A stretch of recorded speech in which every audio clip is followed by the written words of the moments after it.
kibanza turimwo turashobora kuhita ku Ruvubu mu majambo make, ariko ngaha duhagaze batubwiye ko ari ku mutumba witwa Bukirasazi. Turi muri komine Shombo mu ntara ya Karusi. Abiciwe ngaha bagatabwa mu binogo benshi baza baturuka mu ibohero rikuru rya Gitega. Muri abo baza baturuka mu ibohero rikuru rya Gitega harabaza bapfuye, harabaza bakomeretse. Mu byo tugeze ko gutohoza turazi ko hari n'abatawe mu binogo bagihema. Ibyo tubibwirwa n'abakiriho babibonye, tukabisoma mu bitabo, tukabikura ku bantu bakiriho. Bamwe banyonga za mashini zifurira abatawe mu binogo. Ndasubiyemwo, bakiriho banyonga za mashini zifurira abatawe mu binogo. Abo barundi batandukanye bo mu miryango yose, bo mu bwoko bwose, bakora imyuga itandukanye. Hariho abanyagihugu basanzwe bitwa ko bafise ubuzima buboneka bwiza gusumba abandi, abafise ikinga, ibitoke vyera cane, inka, inzu y'ibati, abadandaji bato bato, abadandaji bakomeye, abigisha, abanyeshure bo mu mashure yisumbuye, harimwo abasirikare, harimwo abanyeshure baturuka mu mashuri yegereye ngaha Igitega, harimwo abihebeye Imana bajyamye mu binogo ngaha, abapatiri, ababikira, abafurera n'abasoda barimwo, kuko turamaze kuganira n'abapfakazi benshi b'abasoda babuze abagabo babo mu 72.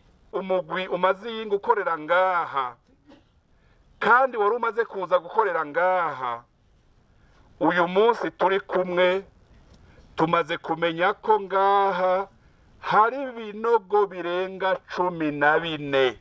Ibinogo birenga 14 bimwe biri ngaha inyuma mu murima w'ibigori kuko ngaha hari ishamba, ibindi biri hariya niho tuja kubereka. Tumaze iminsi dukorera muri ivyo binogo birenga 14, tumaze iminsi dufuruye ibinogo ndwi bitwereka amagufa ya mbere.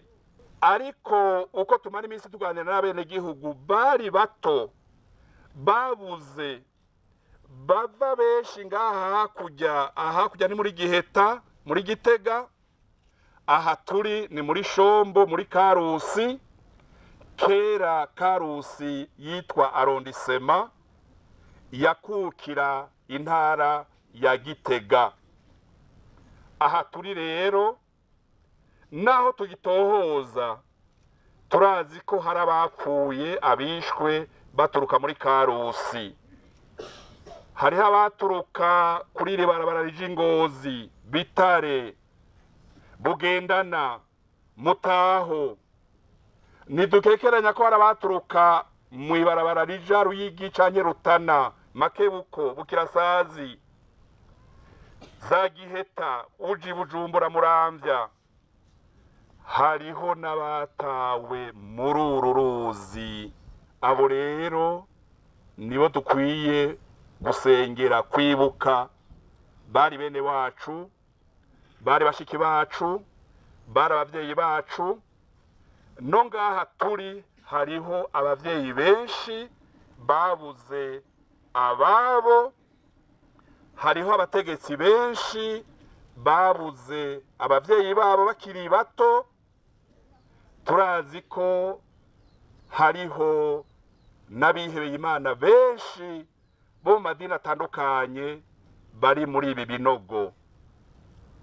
Ngira mvuge nti igikorwa tuje gukora ni igikorwa ca mbere, ico twokwita mu gifaransa faze ya mbere, tukaronka uburyo tuzobandanya, kuko ngaha ku Ruvubu muri komine Shombo ya Karusi kuri uyu mutumba Bukirasazi ntihari abantu 1000 gusa kimwe, ntihari abantu 2000 gusa, ntihari abantu 3000 gusa, ntihari abantu 4000 gusa.